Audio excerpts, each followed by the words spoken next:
Maranatha, Tuhan Yesus segera datang.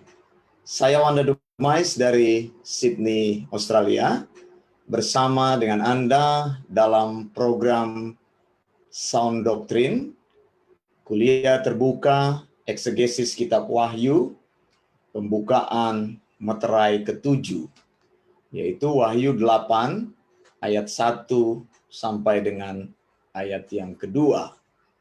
Selamat malam saya ucapkan kepada Anda dari Sydney jam 21.00, jam 9 malam, dan terima kasih untuk mereka yang baru saja bergabung atau mereka yang akan bergabung dalam program ini di kesempatan berikutnya atau dalam siaran ulangan.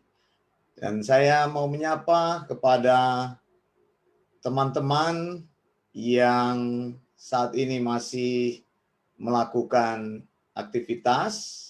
Selamat sore untuk Anda yang tinggal di Indonesia, dan selamat siang untuk Anda yang tinggal di Eropa, juga selamat pagi untuk Anda yang tinggal di Amerika. Baik, Bapak Ibu yang dikasihi Tuhan, dalam pelajaran eksegesis kitab Wahyu yang diajarkan di Eleos Theological School, saya memberikan perspektif yang baru kepada setiap mahasiswa kami, yaitu bahwa memahami kitab Wahyu itu sangat mudah kalau kita mau belajar. Kitab Wahyu ini adalah kitab yang ditakuti orang, jarang dibahas di gereja-gereja, jarang dikhotbahkan, jarang dieksegesis. Mengapa? Karena dirasakan oleh sebagian besar orang atau hamba Tuhan adalah agak susah begitu katanya. Begitu. Makanya saya ingin memberikan sebuah cara yang baru, menyenangkan bagi kita untuk mempelajari kitab Wahyu dengan mengenal kunci-kunci tertentu, memahami kitab Wahyu. Nah, saudara yang dikasihi Tuhan, untuk memulai kitab Wahyu, saya ingin memberikan saudara rahasia ini, Wahyu 1 ayat 19. Hal ini perlu dipahami dulu, supaya nanti kita bisa mengeksegesis bagian-bagian lain dari kitab Wahyu dan akan menyenangkan bagi saudara. Karena keharmonisan kitab suci itu akan terlihat jelas di dalam kitab Wahyu. Wahyu 1 ayat 19 berkata, karena itu tuliskanlah apa yang telah kau lihat, baik yang terjadi sekarang maupun yang akan terjadi sesudah ini. Saudara, di dalam NIV dikatakan write. Jadi Yohanes mendapatkan perintah untuk menulis, write. Please write what you have seen. Jadi pertama, apa yang engkau lihat, apa yang sudah terjadi, begitu. 3 hal ini akan kita lihat, yaitu apa yang sudah terjadi, kemudian apa yang sementara terjadi, dan apa yang akan terjadi kemudian. Jadi past, present, and future. Jadi memahami kitab Wahyu itu akan membuka pengertian-pengertian kita, dan kitab ini memang nanti akan disandingkan dengan kitab-kitab yang lain. Tapi saya tidak akan membahas dulu kitab-kitab yang berkaitan dengan katakanlah Daniel, Sakaria, dan sebagainya. Beberapa konteks di dalam kitab Daniel sudah saya bahas yang berkaitan dengan minggu 70 Daniel atau 70 minggu Daniel. Sudah pernah saya bahas dalam kuliah terbuka.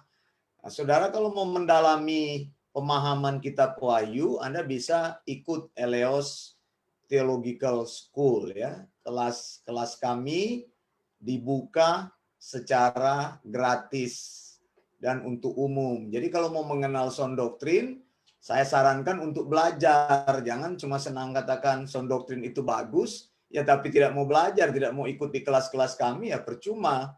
Gitu. Kalau Anda ikut cuma dari jauh saja, ada orang yang bilang sound doctrine. Ya saya panggil gabung di pertemuan jemaat, ya tidak mau bergabung, ya percuma juga. Sound doctrine itu memanggil orang-orang yang sama-sama memahami sound doctrine untuk berkumpul dengan orang-orang yang sound doctrine untuk belajar pemahaman-pemahaman yang sound doctrine, mengeksegesis.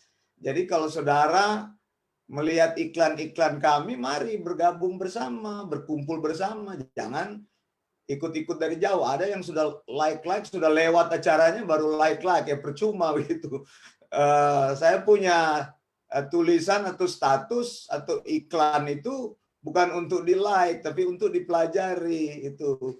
Jadi saya lihat ada orang sudah lewat dia punya iklan baru di like ya. Buat apa di like? Kalau Anda like, Anda menyukainya, engkau datang di dalam kelas kami. Sengaja kelas-kelas ini tidak dipungut biaya untuk menolong Anda mengerti dan disampaikan melalui Zoom begitu ya. Karena apa? Karena untuk menjangkau orang-orang yang tidak terjangkau begitu. Saya tinggal di Sydney, Anda tinggal di tempat yang jauh, bisa belajar bersama-sama begitu. Jadi kami tidak terlalu exciting dengan euforia, tapi kalau Anda mau belajar, datang bersama-sama, bergabung bersama-sama, bersekutu bersama-sama orang yang mencintai sound doctrine. Mereka yang mencintai sound doctrine berkumpulnya bersama-sama dengan orang-orang yang cinta sound doctrine dan belajar bersama-sama. Jangan ikut dari jauh. Jadi saya mau mengundang Anda sama-sama bersama dengan kami begitu. Jadi kalau tidak pernah datang di pertemuan jemaat begitu, Anda cuma like ya percuma. Saya juga tidak akan melihat itu sebagai satu keseriusan Anda belajar sound doctrine begitu. Dan apapun alasannya, kalau Anda mencintai Tuhan, maka Anda akan cari Tuhan. Anda akan berani mencari Tuhan, belajar, Anda akan berani untuk mencintai sound doctrine dan berkomitmen. Apapun resikonya, maka Anda akan akan tempuh begitu, saudara ya. Jadi ini yang mau saya sampaikan. Jadi kelas-kelas ini sudah kami bahas lama sekali dan tujuannya adalah supaya Anda itu mencintai firman Tuhan. Tujuan kami di Sound Doctrine membawa orang cinta Tuhan, membawa orang itu untuk mengerti firman Tuhan secara mudah. Nah, saudara memulai kitab Wahyu dari sini.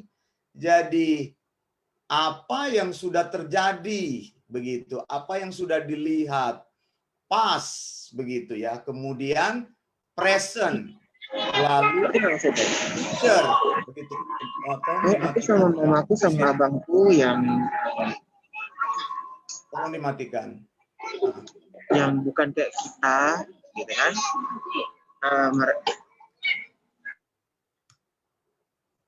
Ya, jadi saudara untuk melihat Wahyu atau kitab Wahyu, pahami dari apa yang disampaikan oleh Alkitab. Jadi Alkitab menafsirkan Alkitab. Begitu. Berarti Yohanes akan menuliskan kepada kita apa yang dia sudah lihat, lalu apa yang terjadi saat itu, lalu apa yang akan terjadi di waktu kemudian, future. Nah, memang Wahyu ini culmination of the history of the world. Jadi puncak daripada sejarah dunia ini, peak-nya itu akan kita bisa lihat di dalam kitab Wahyu. Saya akan tunjukkan. Nah, malam ini kita akan melihat berkaitan dengan pembukaan meterai ke-7. Saudara, angka 7 itu adalah angka yang sempurna. Nah, untuk melihat pembukaan meterai itu, kita perlu kembali kepada Wahyu 5, ayat 5, melihat ayat 5. Dikatakan begini, maka aku melihat di tangan dia yang duduk di atas tahta itu sebuah gulungan kitab yang ditulis sebelah dalam dan sebelah luarnya dan dimeteraikan dengan 7 meterai. Ini sebenarnya adalah kunci menafsirkan kitab Wahyu. Begitu, peristiwa gulungan kitab yang dimeteraikan sebelah dalam dan luar dengan 7 meterai, ini sebenarnya adalah culmination, the history of the world.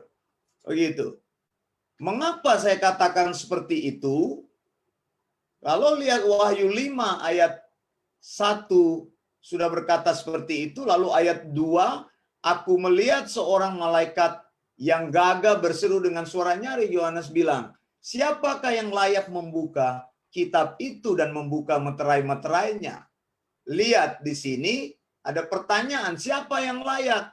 Lalu ayat 3 katakan, tidak ada seorang pun di sorga atau di bumi atau di bawah bumi yang dapat membuka gulungan kitab itu atau yang dapat melihat sebelah dalamnya. Lalu Alkitab katakan, Wahyu 5 ayat 4, maka menangislah Yohanes dengan amat sedihnya, karena tidak ada seorang pun yang dianggap layak untuk membuka gulungan kitab itu atau melihat sebelah dalamnya. Mengapa Yohanes menangis? Yohanes menangis karena bila kitab ini tidak bisa dibuka, maka sejarah penebusan dan sesudahnya itu, apa yang dinubuatkan oleh para nabi, apa yang tertulis di dalam kitab suci, tidak akan digenapi. Makanya tadi saya bilang, culmination-nya ada di dalam kitab tersebut. Ini penting sekali. Nah, saya mendengar banyak orang mengajar mengenai kitab Wahyu. Ada yang mengajar, ada gereja yang percaya sudah dibuka katanya meterai. Bagaimana sudah dibuka? Culmination-nya ini belum terjadi.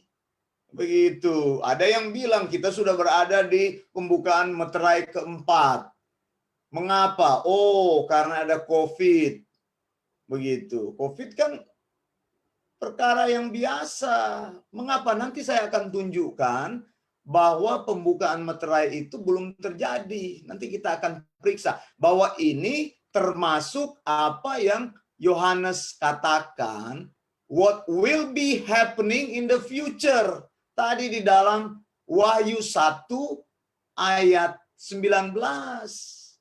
Begitu, bukan sudah sementara terjadi, tapi belum terjadi. Nanti ada keluhnya. Begitu Yohanes menangis sangat sedih. Aduh, kalau tidak terbuka kitab itu, maka tidak akan digenapi semua janji-janji yang Tuhan nyatakan di dalam firman-Nya. Saudara, firman Allah itu adalah iya dan amin, theopneustos itu. Dan Allah akan menggenapi semua yang tertulis di dalam firman-Nya.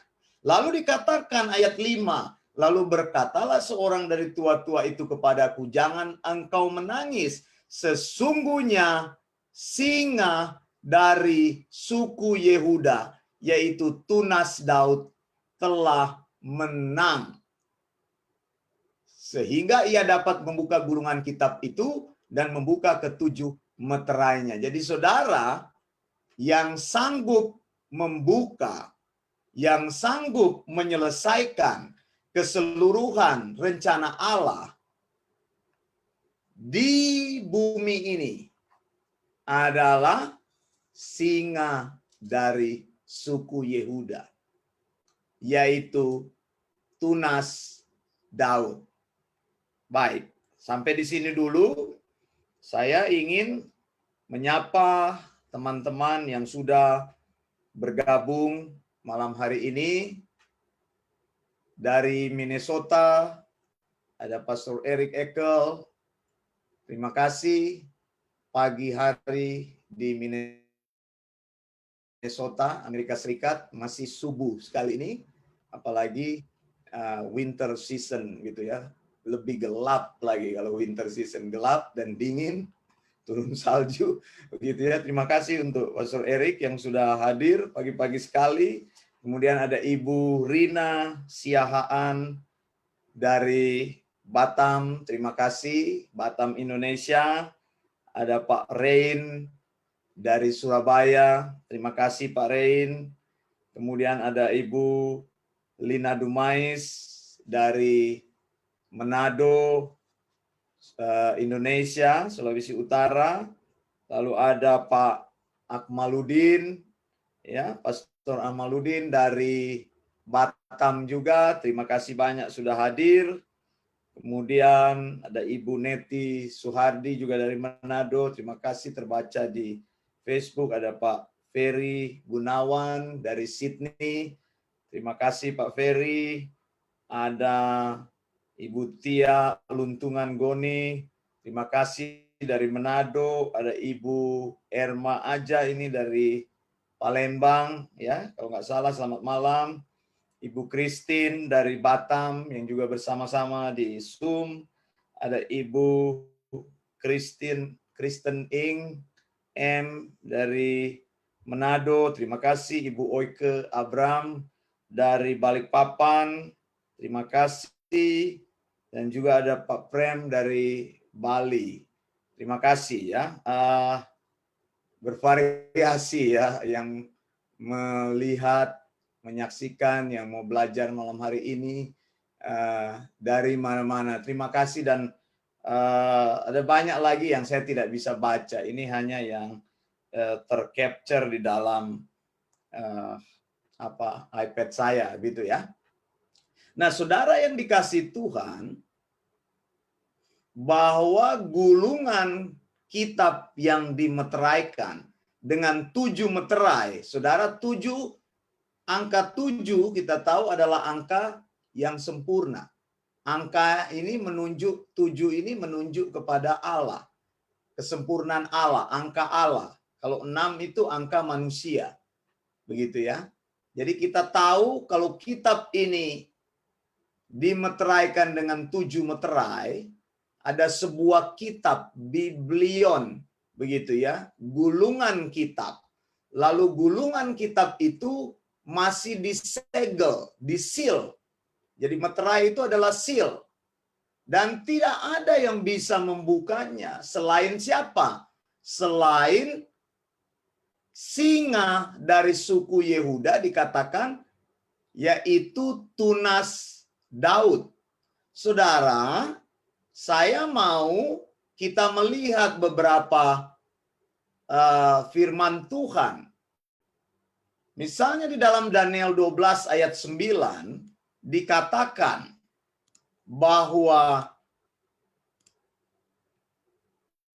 firman ini akan tinggal tersembunyi dan termeterai sampai akhir zaman. Daniel berbicara juga mengenai sebuah firman yang akan tersegel. Begitu. Yang akan tertutup. Nah, pembukaan firman tersebut akan dibuka langsung oleh singa dari suku Yehuda. Lihat, saya mau tunjukkan lagi Wahyu 10 ayat 7. Bicara juga hal yang sama. Tetapi pada waktu bunyi sangkakala dari malaikat yang ketujuh, lihat ya, sangkakala yang ketujuh, nanti saya akan tunjukkan.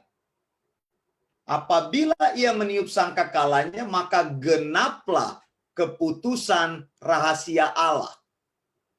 Saudara, jadi buku ini, gulungan kitab ini yang dimeteraikan luar dan dalam dengan 7 meterai di seal, ini adalah buku yang berisi rahasia Allah. Makanya tadi Yohanes menangis. Kok tidak ada orang yang bisa membuka, padahal dia sudah diangkat dan berada di tahta Allah saat itu. Lalu dikatakan, malaikat bilang, jangan menangis. Dia bilang, karena singa dari suku Yehuda, tunas Daud, telah menang, ia yang dapat. Ya, betapa luar biasanya. Dia mampu, dia bisa, dia mighty dan perkasa. Dia mempunyai otoritas dan kekuatan untuk membuka gulungan kitab itu dan ketujuh meterainya yang berisi apa? Yang berisi keputusan rahasia Allah. Yang Daniel bilang juga kitab itu akan termeterai. Tapi akan dibuka, hanya bisa dibuka oleh siapa? Oleh singa dari suku Yehuda. Nah, untuk memahami ini kita perlu melihat dari Alkitab Perjanjian Lama, dikatakan dalam Kejadian 49 ayat 9 sampai 10. Yehuda adalah seperti anak singa. The lion. Begitu ya. Makanya Yesus dibilang singa dari suku Yehuda karena memang nickname ini dikenakan kepada Yehuda. Siapa itu Yehuda? Yehuda itu adalah anak keempat dari Yakub. Uniknya Yehuda ini bukan anak pertama. Anak yang keempat. Yakub mempunyai 12 anak. Saya tidak akan membahas hal ini secara detail ya. Nanti kalau ingin tahu, Anda bisa mengikuti kelas Wahyu setiap hari Minggu malam jam 9 sama seperti ini. Kita akan berdiskusi, membahasnya, mengupas dengan apa itu detail. Jadi Yehuda itu adalah seperti anak singa. Begitu. Kemudian dikatakan ayat 10 Kejadian 49. Saya senang sekali dengan ayat-ayat ini. Saya selalu mengkhotbahkannya dan mengutipnya. Tongkat kerajaan tidak akan beranjak dari Yehuda atau pemerintahan dari antara kakinya yang berhak atasnya. Saudara, dikatakan oleh Alkitab bahwa Yehuda akan menjadi raja sampai selama-lamanya. Tetapi Alkitab bilang di sini tadi, tunas Daud. Root of David, dia bilang. Kenapa kok tunas? Saudara, karena memang sampai hari ini, sejak pembuangan di Babel, Yehuda tidak pernah lagi memegang posisi sebagai raja. Dan kemudian kita tahu bangsa Israel, kita tahu sudah bukan kerajaan lagi, sudah menjadi sebuah nations. Ada prime ministernya di sana, perdana menteri. Bukan bersifat kerajaan. Ya, berarti di sini ada sebuah konsekuensi atau katakanlah sebuah missing link yang harus kita cari untuk dicocokkan. Pertama, singa dari suku Yehuda. Saya tunjukkan Yesus itu. Kalau saudara baca di dalam Matius 1, inilah silsilah Yesus Kristus, anak Daud. Ya, saya besarkan ini. Anak Abraham. Abraham memperanakan Ishak, Ishak memperanakan Yakub, Yakub memperanakan Yehuda dan saudara-saudaranya. Kemudian Yehuda, ya, jadi disinggung Yehuda. Jadi Yesus itu dikatakan adalah muncul dari Yehuda. Garis keturunan Yesus adalah garis keturunan Yehuda. Anda bisa buktikan lagi dari Lukas 3. Nah, ini kalau dalam Matius 1 ini Yesus dari garis keturunan Yusuf. Begitu ya. Kalau kita urutkan terus sampai Yusuf, suami Maria. Sebenarnya Yesus bukan benar-benar anak Yusuf. Ya. Tapi ini adalah sistem penulisan dalam tradisi orang Yahudi. Orang Yahudi selalu dituliskan tradisinya dari segi ayahnya. Tapi kita tahu Alkitab katakan bahwa Yesus itu muncul dari her seed, dari benih perempuan. Sebenarnya istilah her seed itu tidak dikenal. Alkitab Indonesia tidak menerjemahkan benih perempuan. Mengapa? Karena akan membingungkan Anda yang membacanya. Kok dari perempuan bisa lahir bisa menghasilkan benih? Tidak bisa kan? Harusnya benih dari pria. Begitu. Tapi Yesus lahir dari her seed. Kejadian 3 ayat 15 menyatakan hal itu. Benih perempuan. Benih perempuan. Dan memang Yesus muncul dari seorang wanita. Bukan dari hasil hubungan seksual wanita dan pria. Makanya tidak pernah ada benih pria. Jadi kalau saudara membaca keturunan dari Matius ini hanya sebuah cara penulisan dari pola pikir orang Yahudi. Ya, Yakub memperanakan Yusuf, suami Maria yang melahirkan Yesus. Jadi kan dia bilang suami Maria yang melahirkan Yesus, tapi bukan anak dari Yusuf itu kan. Nah, kalau Lukas 3 menuliskan garis keturunan Yesus dari Maria. Misalnya Lukas 3 ayat 23, ketika Yesus memulai pekerjaannya, ia berumur kira-kira 30 tahun. Dan menurut anggapan orang, ia adalah anak Yusuf, anak Eli. Eli ini adalah papanya Maria, ayahnya Maria. Disebutkan anak Yusuf, maksudnya Yusuf adalah menantu daripada Eli. Begitu ya. Jadi Eli adalah ayah Maria. Jadi terus ini menunjuk kepada keturunan dari Maria. Kalau dari Matius, Yesus turun dari Salomo. Kalau dari Lukas, Yesus turun dari Nathan. Ini Nathan. Anak Nathan, ya, Nathan ya. Jadi saya sebenarnya lebih suka memakai garis keturunan ini untuk mengajar karena lebih pas. Begitu ya. Karena lebih pas. Memang dia adalah anak Maria. Kemudian 33 di sini ayat 33. Lukas 3 ayat 33 menunjukkan anak Yehuda. Jadi sudah pas kan tadi dikatakan apa? Singa dari suku Yehuda.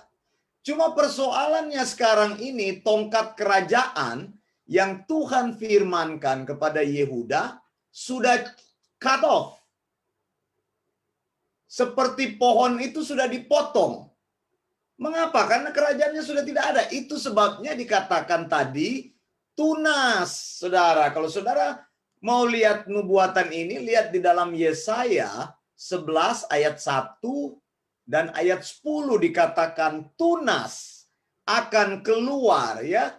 Rod of the stem of Jesse atau Isai. Tunas akan keluar dari tunggul Isai. Ini sebuah nubuatan bahwa walaupun dipotong, satu kali kelak tunas itu akan muncul lagi dari pohon yang dipotong itu, akan hidup lagi sebuah pohon yang kuat. Nah, ini menunjuk walaupun sekarang ini kita tidak melihat kerajaan Yehuda berdiri, tetapi janji Allah tidak mungkin gagal. Amin, saudara. Katakan amin. Jadi kalau Allah berfirman itu, firman-Nya itu akan terjadi, iya dan amin. Begitu, walaupun kita tidak melihat penggenapannya. Dikatakan oleh Yesaya 11 ayat 1, tunas itu akan keluar, ayat 10. Maka pada waktu itu, Taruk dari pangkal Isai akan berdiri. Dicari oleh suku-suku bangsa, dan tempat kediamannya akan menjadi mulia. Kalau di dalam Ayub 14, ayat 7 sampai 9, ini lebih jelas lagi. Karena bagi pohon masih ada harapan. Apabila ditebang, ia bertunas kembali. Dan tunasnya tidak berhenti tumbuh. Begitu. Apabila akarnya menjadi tua di dalam tanah dan tunggulnya mati di dalam debu, maka bersemilah ia setelah diciumnya air. Begitu. Jadi kalau masih ada tunggulnya itu, ya akarnya belum dicabut, maka kena air katanya akan bertumbuh. Ini nubuatan yang menunjuk kepada masa depan. Tadi saya sudah jelaskan. Jadi saudara, kalau kita lihat di sini berarti kita paham. Sekarang saya tanya, apakah Yesus sudah menjadi raja? Belum. Kita tidak pernah mendengar Raja Yesus dalam sejarah kerajaan Israel. Dan apakah sekarang Yehuda memegang kerajaan? Tidak. Pohon itu sudah ditebang dikatakan. Tapi tunasnya masih ada. Makanya tadi dikatakan bahwa apa tadi dalam Wahyu bilang 5 ayat 5, singa dari suku Yehuda, yaitu tunas Daud. Nah, ini tidak akan salah lagi, saudara. Kalau engkau percaya kepada Yesus, tidak salah nubuatan ini. Kita menyembah kepada Allah yang benar. Kita menyembah kepada firman Allah yang tidak pernah berubah, dan iya dan amin. Alkitab itu luar biasa. Harmonisasinya itu terjaga. Makanya saya bilang, kalau ingin mengetahui rencana Allah, carilah di dalam Alkitab. Jangan cari di dalam mimpi. Jangan cari di dalam nubuat, penglihatan, bahasa roh. Tadi pagi saya sudah khotbahkan, bahasa roh itu nggak ada. Begitu. Jangan aneh-aneh. Cari di dalam firman, maka engkau tidak tersesat. Jangan dengarkan khotbah-khotbah motivasi itu. Banyak pendeta cuma untung nama pakai STH di belakang, MTH, doktor. Nggak tahu mengeksegesis firman Tuhan. Khotbahnya cuma khotbah-khotbah yang tidak pernah mengajar jemaat. Jemaatnya bodoh seumur hidup. 10 tahun, 20 tahun, 30 tahun di gereja tidak tahu apa-apa. Sudah melayani Tuhan tidak tahu apa-apa. Tidak bisa menjelaskan firman Tuhan. Menjelaskan alegori semua. Nah, di kelas kami saya mengajarkan eksegesis dengan ketat. Supaya apa? Supaya orang-orang percaya menjadi murid yang kuat. To be a disciple. Making a disciple.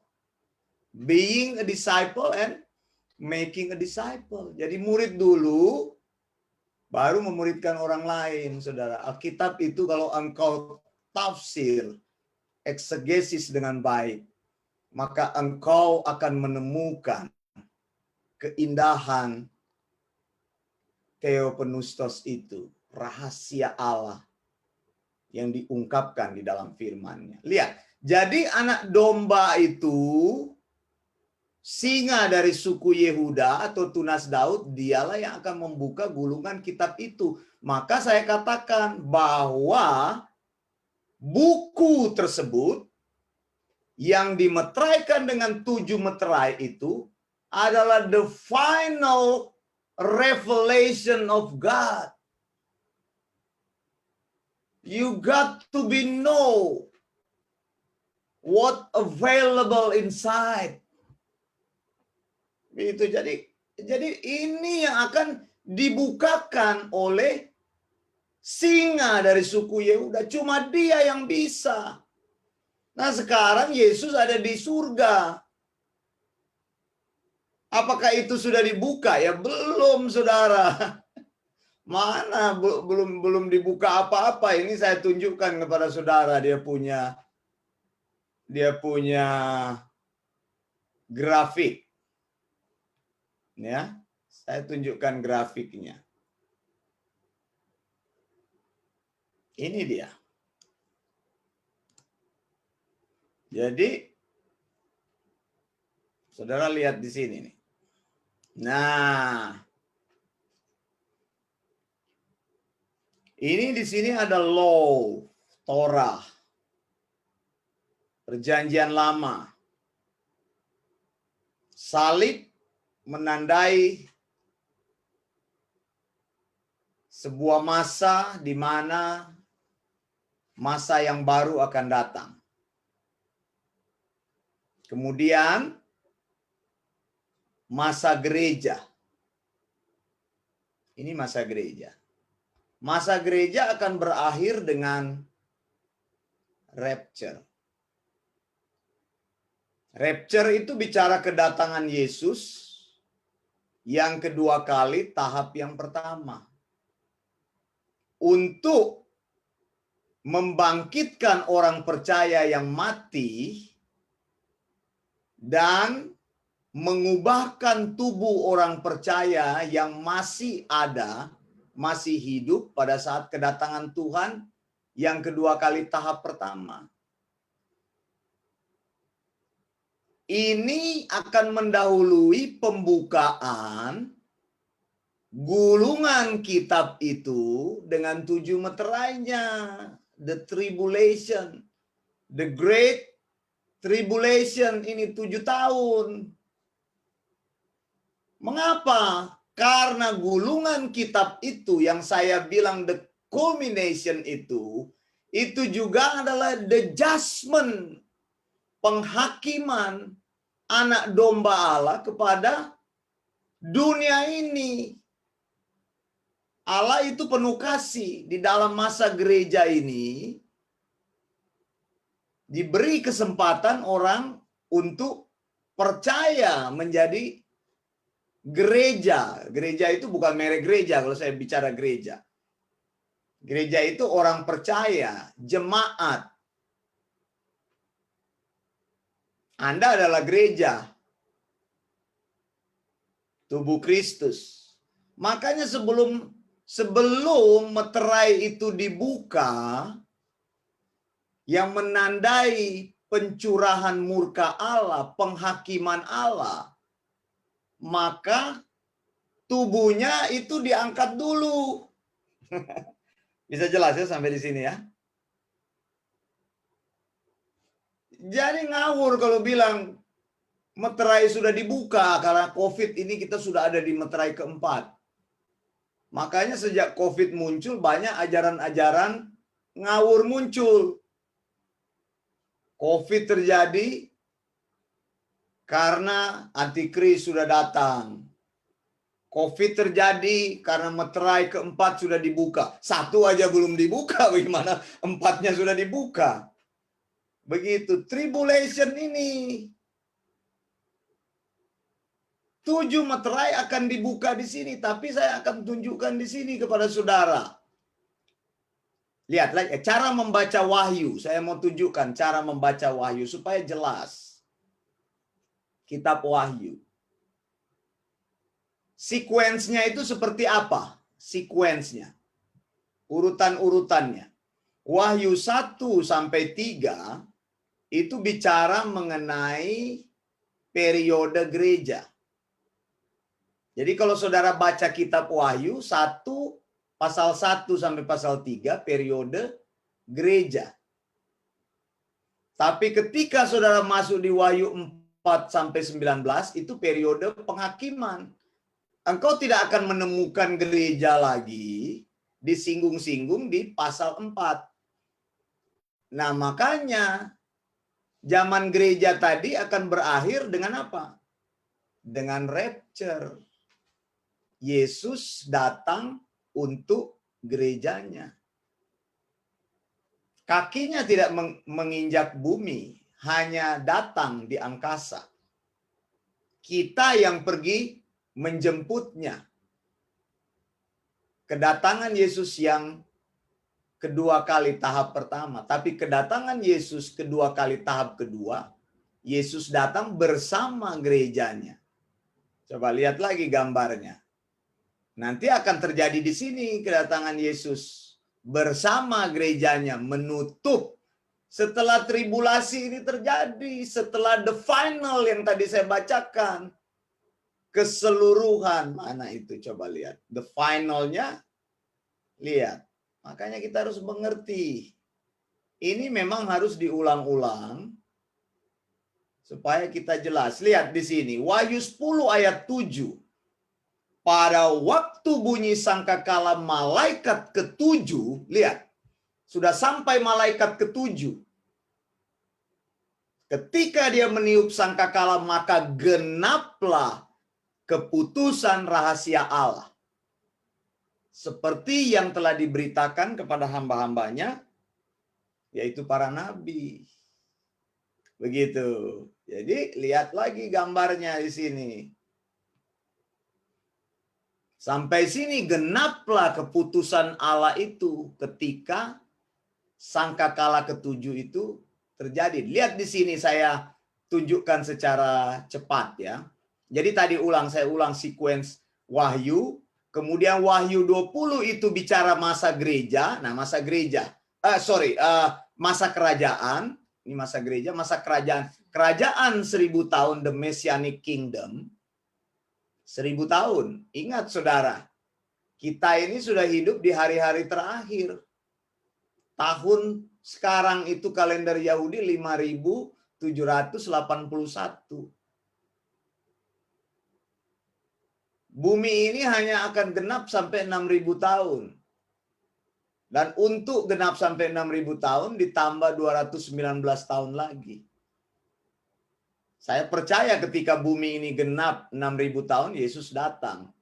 Karena 1000 tahun berikutnya itu adalah tahun Sabat, the Messianic Kingdom.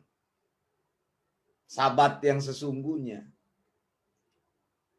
Disinilah Yesus menegakkan kerajaannya. Tadi saya bilang, tunas itu muncul kembali.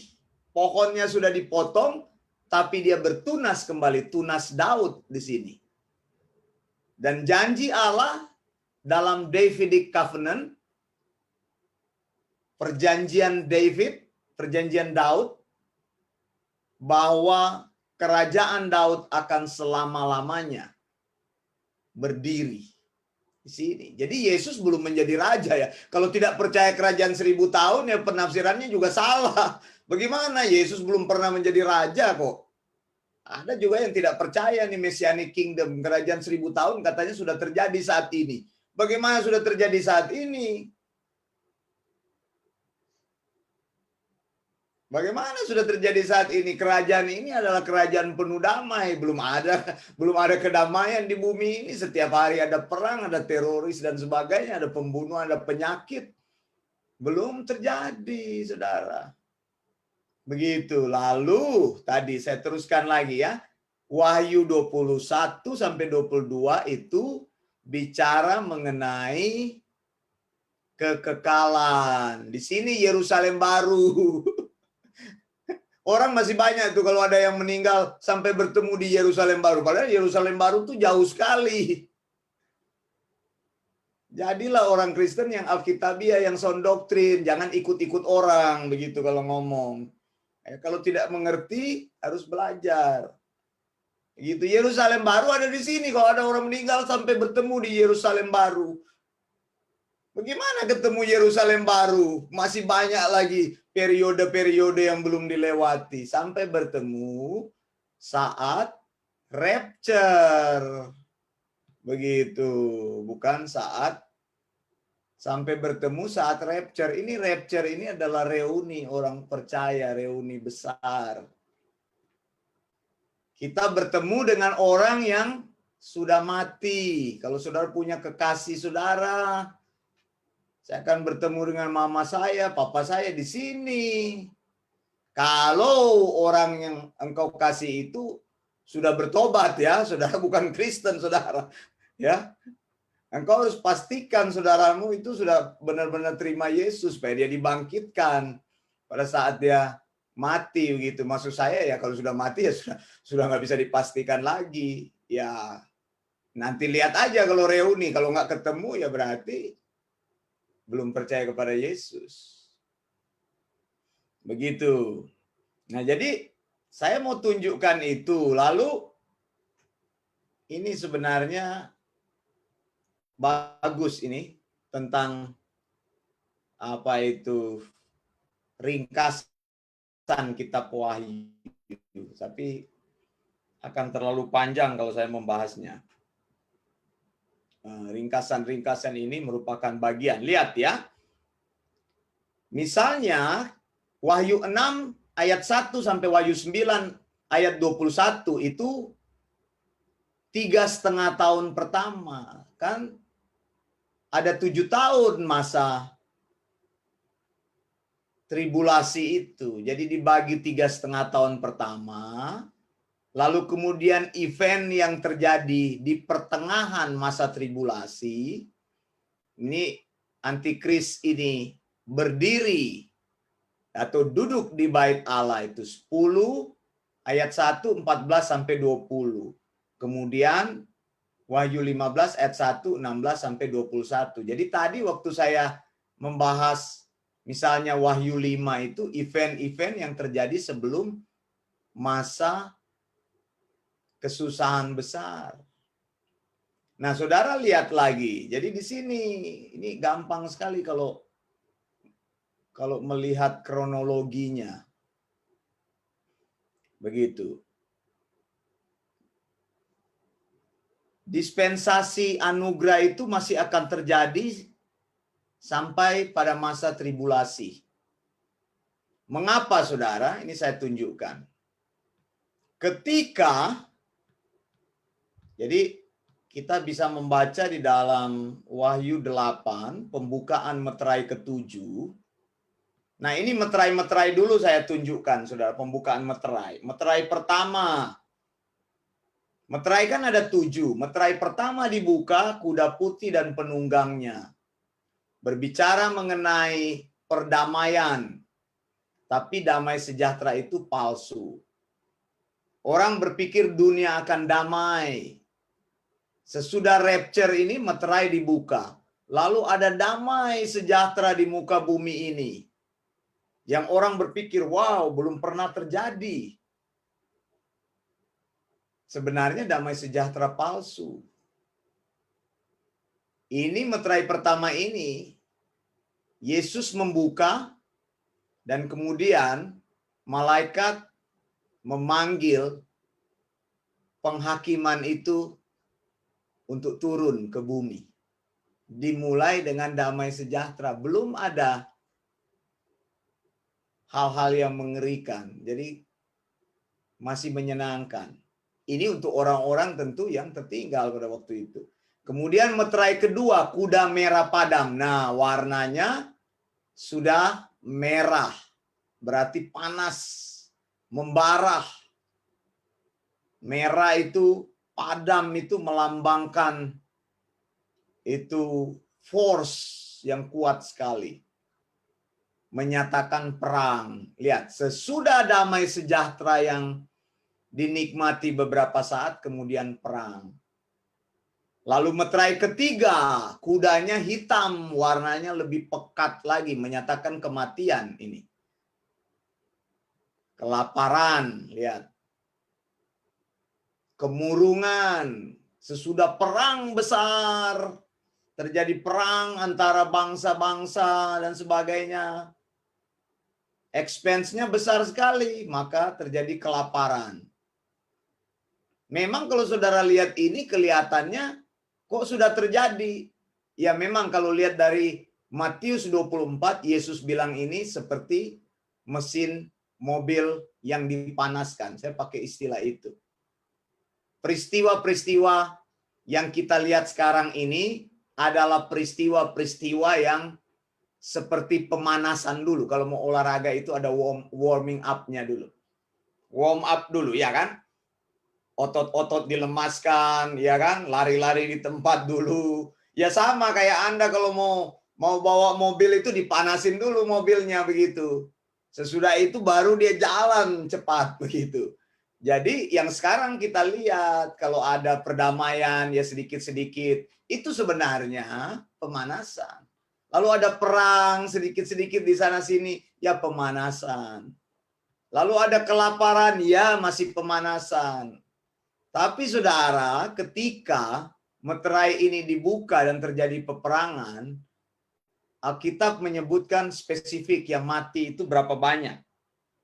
Dituliskan sangat spesifik sekali. Begitu. Lalu meterai keempat, kuda pucat pasi. Ini perang, gabungan dari perang, kelaparan, penyakit sampar menular. Akan terulang lagi saudara, tapi di sini penyakit samparnya akan membunuh sepertiga manusia. Perangnya akan membunuh sepertiga manusia di bumi. Lalu saudara lihat COVID yang terjadi belum banyak yang mati. Malah terjadi kesembuhan-kesembuhan kan. Belum 1 juta yang mati, penduduk di dunia ini banyak sekali. Apakah sudah sepertiga penduduk dunia yang mati karena meterai keempat? Katanya kan meterai keempat sudah dibuka. Korban yang mati karena COVID belum sebanyak korban yang mati pada waktu flu Spanyol itu. Sampai puluhan juta. Begitu. Spanish flu. Atau Black Death. Bubonic plague itu kan. Jadi belum, saudara. Belum. Kita harus tafsirkan ayat dengan pas. Kemudian meterai kelima ini, para martir, orang-orang yang dibunuh. Orang-orang yang dibunuh. Nah, orang-orang yang dibunuh itu, karena apa? Karena masih ada dispensasi of grace. Dispensation of grace. Mengapa? Karena nanti saya tunjukkan. Kemudian meterai keenam itu gempa bumi, matahari menyusut, tanda-tanda kosmik, bulan darah. Kita belum melihat hal ini. Gempa bumi ya sudah ada. Tapi matahari menyusut ya kita belum lihat. Begitu. Jadi belum dibuka. Apakah meterai sudah dibuka? Belum dibuka. Meterai dibuka di masa tribulasi. Ya gereja masih ada, bagaimana meterai sudah dibuka? Tafsirannya harus benar, begitu. Jadi jangan takut-takuti jemaat dengan tafsiranmu, tafsiran yang salah. Lalu saudara, saya mau tunjukkan berkaitan dengan jadi di sini, saya ulangi, di sini meterai dibuka sampai meterai ke-6 kan? Kemudian terjadi semacam break pada pembukaan meterai ke-7. Di Wahyu 7 menjelaskan sebelum meterai ke-7 dibuka, Tuhan memeteraikan dulu 144.000 orang Israel, yaitu penginjil-penginjil yang akan memberitakan Injil. Lihat, kasih karunia Allah masih tersedia sampai hari-hari terakhir. Karena gereja sudah diangkat, kita adalah gereja dan kita memiliki Roh Kudus. Sampai sekarang alasan mengapa antikris belum datang, yaitu pembukaan meterai pertama itu belum terjadi. Oleh karena masih ada yang menahannya. Keyakinan saya yang menahannya adalah Roh Kudus. Ketika gereja diangkat, maka bait Allah itu yang dikatakan kita adalah bait Allah, tempat berdiamnya Roh Kudus sudah tidak ada lagi di dunia ini. Maka Roh Kudus akan bekerja sama seperti di perjanjian lama. Nah, ini kasih karunia masih terjadi, tapi orang-orang yang menerima Yesus di masa ini, mereka harus membayarnya dengan nyawanya. Jiwa-jiwa di bawah altar, para martir.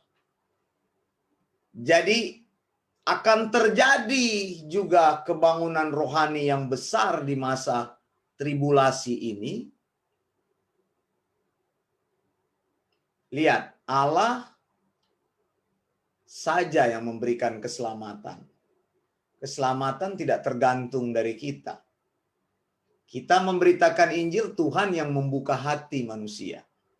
Setelah gereja terangkat, Tuhan masih memberi kesempatan kepada mereka yang hidup di masa tribulasi untuk percaya. Kesempatan yang terakhir. Karena ini adalah kegenapan waktu Allah. Sesudah ini, maka sudah mau masuk ke Messianic Kingdom ini. Yesus menjadi raja. Makanya koronasinya ada di sini. Begitu. Orang-orang percaya nanti ketika Yesus turun bersama dengan orang percaya, kakinya berjejak di Bukit Zaitun, kemudian Yesus akan masuk ke Yerusalem melewati the Golden Gate. Golden Gate sekarang masih tertutup. Begitu, di-seal, ditutup mati. Kalau engkau pergi ke Yerusalem, pintu gerbang timur itu adalah akses yang menghadap langsung ke Bukit Sion. Itu adalah akses di mana Yesus masuk pada tahun 33 Masehi, ketika dia masuk terakhir kalinya ke Yerusalem untuk menyerahkan dirinya untuk dibunuh. Dia memasuki dari Yerusalem dari Golden Gate. Dan pintu itu sudah ditutup sekarang. Sesuai nubuatan firman Allah. Akan dibuka kembali pada saat Yesus datang. Bersama dengan orang percaya. Baru dia mengukuhkan kerajaannya. Dia menjadi raja. Baru orang akan melihat bahwa nubuatan kitab suci yang dikatakan bahwa tunas Daud itu, janji yang Tuhan pelihara kepada Daud itu akan terjadi. Nah, saudara, kalau kita melihat,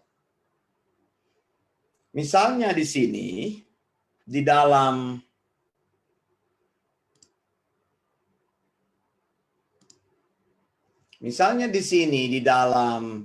Wahyu 8 ayat 1 dan 2,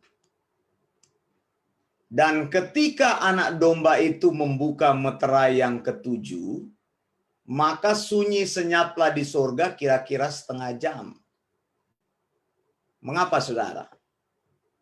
Karena pencurahan murka terakhir itu akan terjadi. Merupakan kengerian yang besar sekali. Begitu. Anak domba akan membuka, ini the final things ini. Terakhir sekali. Akan menutup seluruh rencana Allah.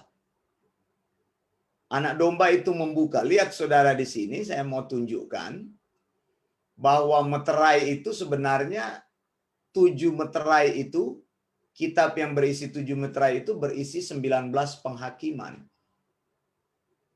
Jadi 6 meterai, kemudian 6 sangkakala, kemudian 7 cawan. Lihat ini, tadi saya sudah tunjukkan. Jadi meterai pertama dibuka, meterai kedua dibuka, meterai ketiga dibuka, meterai keempat dibuka, meterai kelima dibuka, meterai keenam dibuka, kemudian terjadi break. Tuhan bilang, seal dulu, meteraikan dulu hamba-hamba Allah, jangan dulu melakukan sesuatu. Sesudah 144.000 orang Israel dimeteraikan Allah, diberikan tanda khusus supaya mereka terlindungi, maka dikatakan anak domba itu membuka meterai yang ketujuh. Sunyi senyap pada waktu itu, saudara. Tidak ada suara. Pada saat pembukaan ini, itu ada suara guru, malaikat panggil dan sebagainya. Tapi saat ini senyap. Alkitab katakan tadi, Wahyu 8 kita baca di sini. Di sorga terjadi jadi semacam eerie situation, itu semacam kengerian, saudara. Cuma ini satu-satunya dikatakan sorga akan senyap setengah jam lamanya. Mengapa? Karena the final things finally will be open. Akan dibuka, dan ini merupakan kengerian. Semua menanti anak domba membuka meterai yang ketujuh.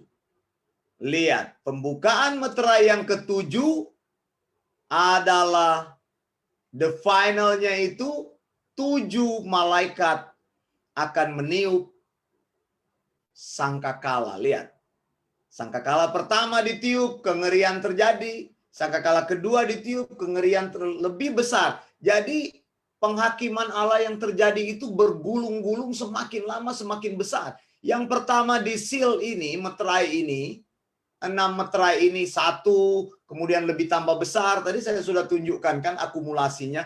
Berakumulasi terus. Sampai di sini lebih besar lagi akumulasinya. Malaikat tiup trompet. Trompet pertama, trompet kedua, trompet ketiga. Malaikat keempat dengan trompetnya. Malaikat kelima dengan trompetnya. Malaikat keenam dengan trompetnya. Kemudian Alkitab katakan kegenapan rencana Allah terjadi ketika malaikat ketujuh meniup trompetnya, yaitu cawan murka Allah dilepaskan. Memang betul-betul Tuhan mau menghukum. Tuhan mau menghukum. Jadi Allah itu penuh kasih, tapi Allah itu penghukum. Dan Allah akan tunjukkan bahwa Dia adalah Allah yang berkuasa dan berdaulat atas manusia. Engkau bisa memberontak kepada Allah. Engkau bisa mengabaikan Allah. Engkau bisa meninggalkan Allah, tapi satu kali kelak penghakiman Allah akan terjadi. Saya harus beritakan penghakiman Allah karena 2 sifat Allah. Allah penuh kasih. Di dalam Natal engkau mendengar kasih Allah, betul nggak? Christmas means giving, ya kan? Wah, Natal artinya berbagi, begitu. Makanya lambang Natal kan ada apa itu? Hadiah, hadiah, hadiah, kado, kado, kado, donat, donat, donat. Donat itu maksudnya doi Natal, itu istilah orang Manado. Jago orang Manado kalau bikin istilah donat begitu ya. Tapi saudara, bukan hanya kasih Allah yang dipromot, penghakiman Allah juga akan dipromot. Lihat, ketika malaikat ketujuh itu meniup sangkakala, maka cawan murka Allah yang dahsyat itu akan dilepaskan. Yang pertama sudah dahsyat, yang kedua lebih dahsyat lagi, ketiga lebih dahsyat lagi, keempat lebih dahsyat lagi, kelima lebih dahsyat lagi, keenam, sampai yang terakhir. Untuk apa? Untuk melepaskan seluruh murka Allah. Kenapa? Karena memang manusia yang tersisa saat itu sudah rusak semua. Dan bumi ini juga rusak, tidak bisa diperbaharui lagi. Allah akan menghancurkan bumi ini. Begitu saudara ya. Makanya ini disebut dengan periode penghakiman. Jadi kalau saudara bilang meterai sudah terbuka, ya ngawur bagaimana? Belum ada apa-apa sekarang. Ya, kalau engkau lihat penyakit menular sekarang, ya belum terjadi apa-apa. Makanya takutlah kalau ada hal-hal seperti itu, membuat kita lebih cinta Tuhan, lebih cari Tuhan sungguh-sungguh, lebih jadi orang percaya yang Alkitabiah, lebih peduli kepada Tuhan, jangan cuma peduli hidupmu sendiri, saudara. Ada orang yang bilang ke saya, Pak, kalau saya Tuhan berkati, saya mau melayani sungguh-sungguh. Ya, setelah diberkati hilang begitu. Banyak saya mengalami dalam pelayanan saya. Didoain supaya dapat kerja, setelah dapat kerja hilang begitu. Tidak lagi mengasihi Tuhan. Bukan itu, saudara. Tuhan memberkati kita supaya kita bisa melayani Dia dengan sungguh. Melayani Dia itu bukan melayani di gereja. Yang saya maksudkan melayani Dia itu worship Him properly. Menyembah Dia itu dengan seluruh hidup kita, kekuatan kita, dengan segenap hati, segenap akal budi, dan segenap jiwa, begitu. Artinya apa? Apa yang Tuhan katakan di dalam firman-Nya menjadi kesukaan kita, kecintaan kita adalah mencintai sound doctrine, mencintai ajaran yang benar. Tapi kalau sudah bicara ajaran yang benar, orang takut sih.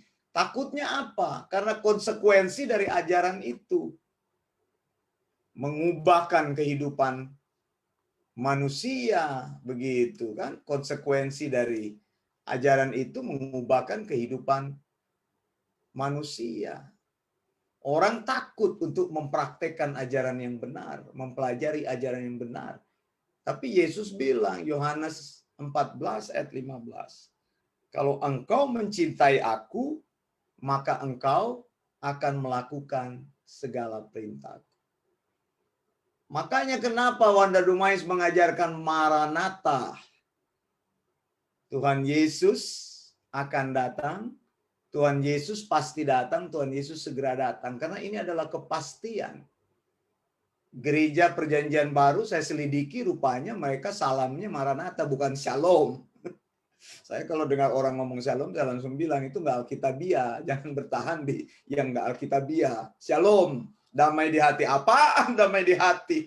Shalom sudah lewat begitu. Maranatha yang kau ucapkan, pengharapan akan kedatangan Yesus. Amin. Jangan ikut-ikutan orang. Alkitab, menafsirkan Alkitab, belajar di Alkitab. Gereja Perjanjian Baru mengakui Yesus saat itu di tengah-tengah tekanan. Kaisar harus disembah sebagai Allah. Makanya mereka mempunyai pengharapan. Mereka katakan, Maranatha. Tuhan Yesus segera datang. Dan itu adalah pengharapan saya. Tuhan Yesus pasti datang. Itu pengharapan saya. Tuhan Yesus akan datang. Itu pengharapan saya. Bagaimana dengan Anda? Momen Natal ini kesempatan untuk merenungkan. Sudah berapa lama saya menjadi orang percaya? Apakah saya sungguh-sungguh cinta firman-Nya? Apa yang kau cari dalam hidup ini? Engkau cari intankah guna tajuk Al-Masih? Apa yang kau cari di dunia ini?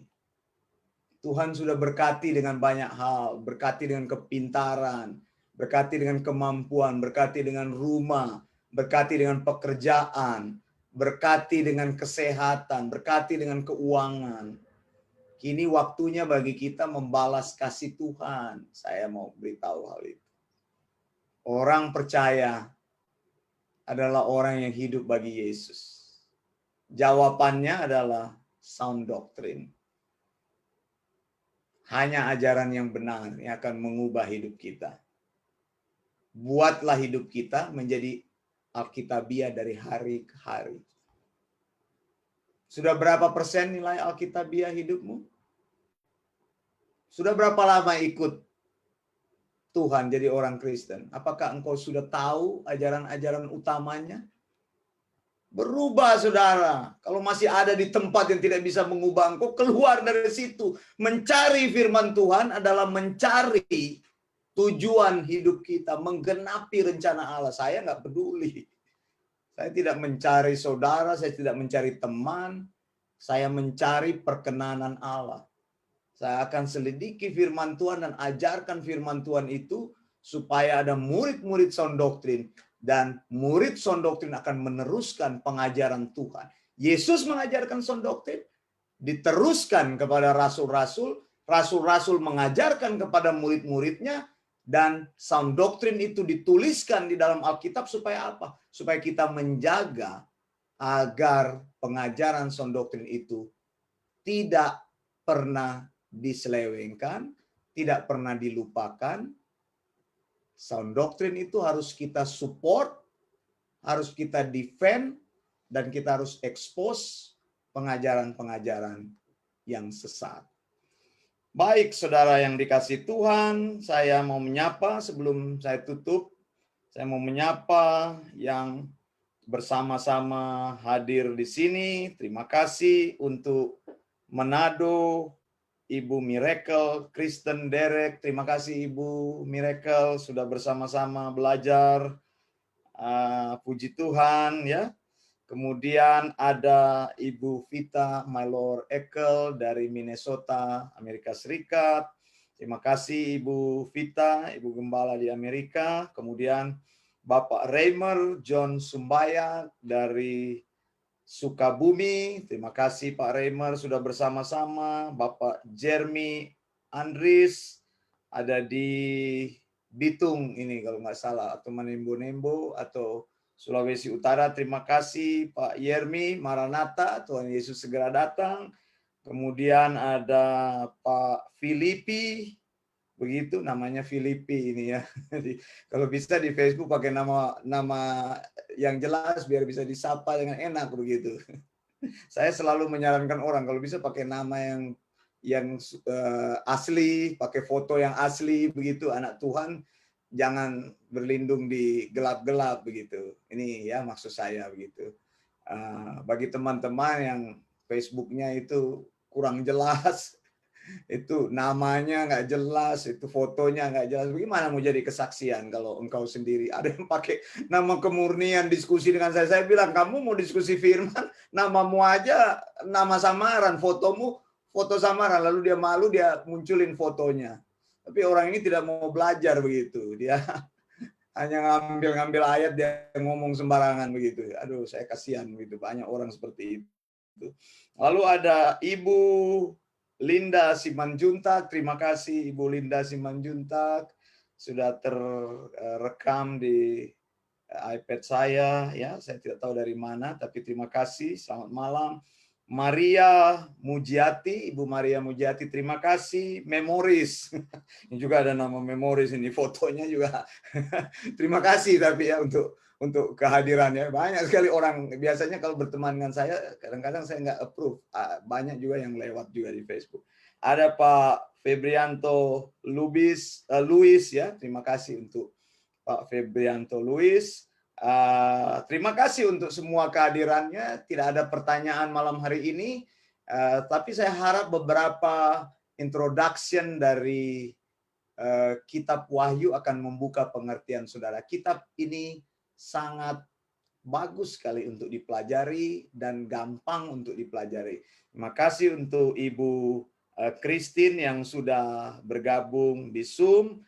Ada Ibu Erni Sihotang. Terima kasih Ibu Erni Sihotang ya untuk kehadirannya. Nanti lain kali Ibu Erni tulis ya Ibu dari mana gitu ya, saya tahu gitu supaya saya bisa menyapa. Ada teman-teman yang biasanya saya sudah tahu, jadi saya menyapa mereka. Baik, saudara yang dikasihi Tuhan, terima kasih untuk kebersamaan hari ini. Ya, Yesus Kristus sudah lahir. Kapan lahirnya, Pastor Wanda? Ya, 11 September tahun 3 sebelum Masehi. Sudah lahir dari 11 September. Jadi saya tidak percaya itu pranatal. Saya percaya merayakan Natal itu baik, nggak ada masalah. Kita merayakan dalam sukacita, dalam kesederhanaan. Ya, selamat hari Natal untuk semua yang merayakannya. Saya juga sudah pasang pohon Natal. Lihat di belakang saya kan ada pohon Natal. Di latar belakang saya ya ada juga di atas itu boneka yang sedang memegang lampu begitu ya. Anda mungkin sudah sibuk dengan perayaan Natal, sudah mengikuti banyak perayaan Natal. Terima kasih, tapi ingat pesan-pesan yang sudah saya sampaikan tadi begitu ya saudara ya. Dan juga ingat baik-baik, Natal adalah kesempatan yang indah untuk engkau mengenal Tuhan lebih dalam lagi. Terima kasih untuk Pak Prem di Bali. Puji Tuhan, saya juga berharap Pak Prem bisa bersama-sama terus dengan kami, mengikuti kelas-kelas kami, pertemuan jemaat, karena saya sudah katakan penting bagi orang-orang sound doctrine untuk berkumpul bersama dengan orang-orang sound doctrine supaya tidak kehilangan tracknya, tidak losing track, tidak losing gripnya gitu ya. Orang sound doctrine berkumpul bersama dengan orang sound doctrine karena mereka akan mendengar pengajaran yang sound doctrine lalu menyampaikan kepada orang lain. Jadi saya undang di kesempatan lain, mari hadir bersama di kelas kami, hadir bersama di pertemuan jemaat, di doa dan sebagainya supaya tetap ditambahkan kebenaran Tuhan, ditambahkan hari lepas hari. Jangan takut, Tuhan akan membela. Terima kasih untuk semua kebersamaan di malam hari ini. Saya Wanda Dumais dari Sydney, Australia. Kembali saya ucapkan salam gereja perjanjian baru. Mari kita sama-sama katakan, Maranatha, Tuhan Yesus segera datang. Tuhan Yesus akan datang. Tuhan Yesus pasti datang. Blessings.